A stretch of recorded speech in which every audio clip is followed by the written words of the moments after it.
ইসরাফিলের চিকিৎসা শেষে প্রায় 4.5 লক্ষ টাকা মানে থেকে গেছে। তো এই টাকা দিয়ে ওর বাবার জন্য কর্মসংস্থান, এখান থেকে মাল নিলাম 3,57,000 টাকার।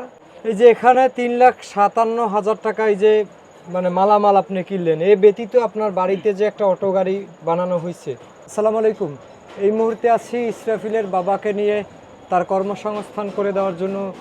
যেই ইসরাফিলের চিকিৎসা শেষে যেই টাকাটা রয়ে গেছিলো, আপনারা জানেন যে বলেছিলাম যে ইসরাফিলের পরিবারের জন্য একটা কর্মসংস্থান করা যায় কিনা।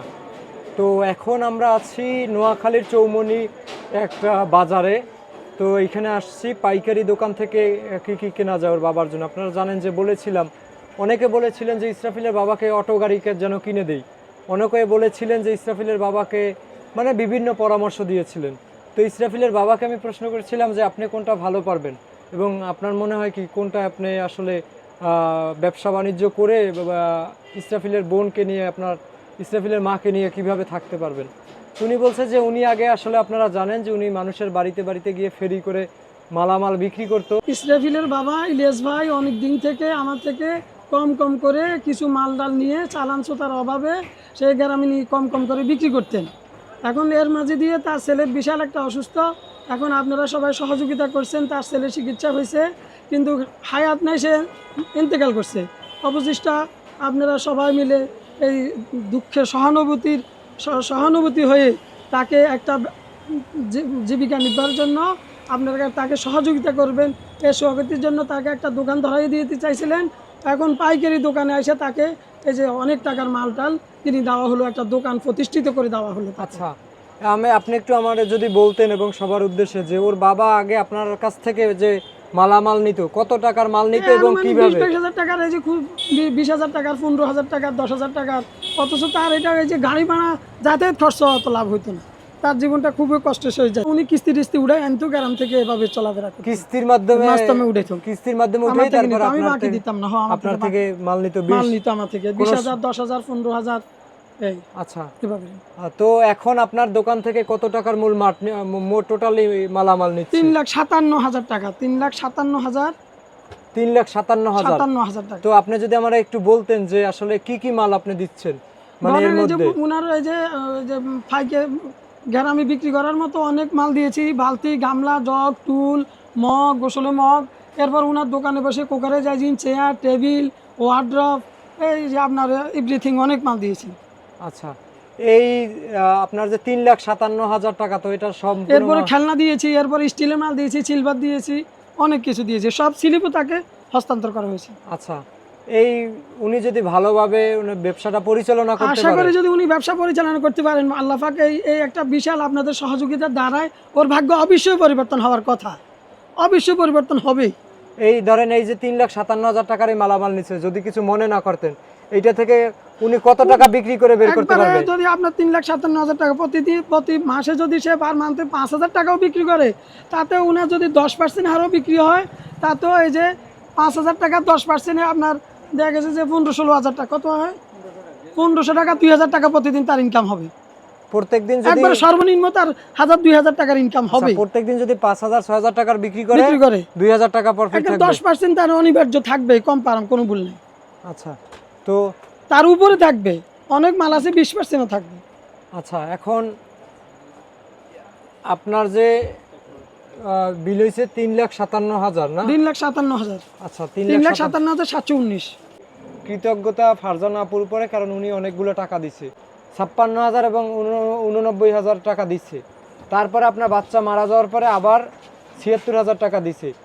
আপনার কর্মসংস্থানের জন্য কিন্তু একজন মাত্র টাকা দিচ্ছে, সেটা ফারজানা আপু, 76,000 টাকা। ঠিক আছে, তো এখন আপনার যে টোটালি আমরা মাল কিনতেছি 3,57,000 টাকা।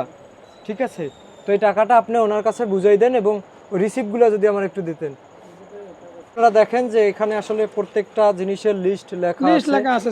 ঠিক আছে, এই একটা, তো এই একটা, তারপরে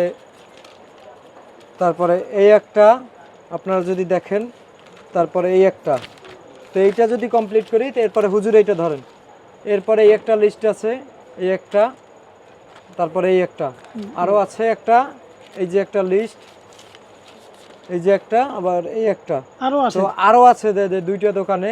তো এনার অনেকগুলোই দোকান আছে, তো প্রত্যেকটা দোকান থেকেই আর কি কালেকশন করা হয়েছে এবং বিলটা একত্রে করা হয়েছে। তো আপনার যদি কিছু মানুষের জন্য বলার থাকে, ফারজানা আপু বাকি বাদ বাকি যারা সাহায্য করছিল, তারা আপনার ছেলের জন্য যদি আগায় না আসতো, আল্লাহর ইসরাফিলকে নিয়ে গেছে, এটা আপনি বাবা হিসাবে অনেক চেষ্টা করছেন, আপনি যখন না পারছেন তখন আমি এবং দেশবাসী কিন্তু এসে আপনার পিছনে দাঁড়াইছিলাম, আপনার পাশে দাঁড়াইছিলাম। তো আল্লাহর বান্দারে আল্লাহ নিয়ে গেছে, ছোট শিশু ওরে আল্লাহ বেহেশত নসিব করুক।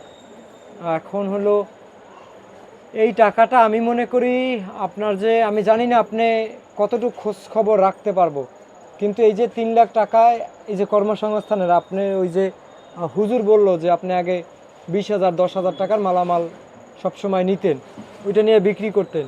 তো এই টাকাটা কিন্তু এই যে 3,57,000 টাকা এই দোকানে বিল দেওয়া হবে। এবং আপনার গাড়ি বানাইছেন কত টাকা দিয়া? 80,000 টাকা। ওনার মালামাল বহন করার জন্য একটা ভ্যান কোয়ালিটি স্টিলের একটা অটো সিস্টেম দিয়ে গাড়ি বানানো হয়েছে, যাতে উনি আসলে আগে মানুষের বাড়িতে মানে হেঁটে হেঁটে বিক্রি করা হোক বা কি এই যে অল্প একটু মালামাল নিয়ে যাইতো ওইটা বিক্রি করতে পারতো। এখন আসলে ওই অটো গাড়ির মাধ্যমে উনি একসাথে হয়তো বা 2 লাখ টাকার মাল একটা গ্রামে নিয়ে যেতে পারবে, বাকি ওনার গাড়িতে সকল আইটেম থাকবে। ওই রকম করে একটা গাড়ি করা হয়েছে, আপনারা পরবর্তীতে দেখতে পারবেন। তো অটো গাড়িটা কত টাকা দিয়ে বানাইছেন? 80,000 টাকা। 4.5 লাখ টাকার মতো মালামাল উনি কর্মসংস্থান বুঝে পাইতেছে। তো এই টাকাটা আপনি এখানে 3 লাখ টাকা আছে। দেশবাসীর জন্য যদি আপনার কিছু বলার থাকে, কারণ এটা হচ্ছে আপনার, যে আমি বলবো যে ইসরাফিলের মানে এই যে মানে নিঃশ্বাসের টাকা, ও যে কান্না করছে আপনার ছেলেটা 24 ঘন্টা, এই কান্না করছে, ও যে কষ্ট পাইছে, এই কষ্টের টাকা কিন্তু আপনার সন্তানের, এই কষ্টের টাকাটা আর যাই হোক ধরে রাখবেন, ঠিক আছে? অবশ্যই। এটা কিন্তু আল্লাহ চাইলে হয়তোবা ইসরাফিল হাসপাতাল থেকে সুস্থ হইতো, বাড়িতেই একটা ইনফেকশন তৈরি হয়ে মারা যাইতে পারতো, আল্লাহ চাইলে কিন্তু এরকম হইতে পারতো। কিন্তু আপনার এই কর্মসংস্থানের কোনো কিন্তু ব্যবস্থা হইতো না। তো আল্লাহ পাক চাইছে যে ইসরাফিলের মানে ইসরাফিল যাতে উপর আল্লাহর কাছে যাইয়া অভিযোগ না করতে পারে। বাকি হয়তোবা আমারে আপনার সাথে পরিচয় করাইছে যে আপনি যে ঘর বাড়ি বিক্রি করছেন, জাগা জমি গরু ছাগল সব বিক্রি করছেন, লোন করে বাচ্চার চিকিৎসা করাইছেন, পারেন না শেষ পর্যন্ত বাচ্চার অপারেশনটা করতে। তো আল্লাহ চাইছে হয়তোবা যে আপনাদের একটা মাথা গোজার মতো ডাল ভাত খেয়ে বেঁচে থাকার জন্য হয়তোবা কোনো মাধ্যম করে দেওয়ার জন্য, আর ইসরাফিল যাতে একটু শান্তির মৃত্যুটা পায়। এ ব্যতীত আমি কিছু জানি না আল্লাহ আসলে আপনাদের সাথে কিভাবে, আমার বাড়ি পিরোজপুর আর আপনার বাড়ি নোয়াখালী, কেন আল্লাহ আপনাদের সাথে পরিচয় করে দিয়েছে আমি কিন্তু জানি না। অনেক মানুষ কিন্তু আমারে বলছে যে শাকিল ভাই এই বেঁচে যাওয়া টাকাটা দিয়ে আর একটা বাচ্চার চিকিৎসা করান। আপনার সামনেই কিন্তু আরও অনেক মানুষ ফোন দিছে যে ভাই আমার বাচ্চার চিকিৎসাটা করান, কিন্তু এই টাকাটা কিন্তু আপনার বাচ্চার প্রত্যেকটা কষ্টের এই যে নিঃশ্বাস, নিঃশ্বাসের টাকা। এই যে বাচ্চা সারাদিন কাঁদছে চিল্লাইছে, আপনি তো বাবা আপনি তো ভালো দেখছেন, আমার থেকে ভালো জানেন।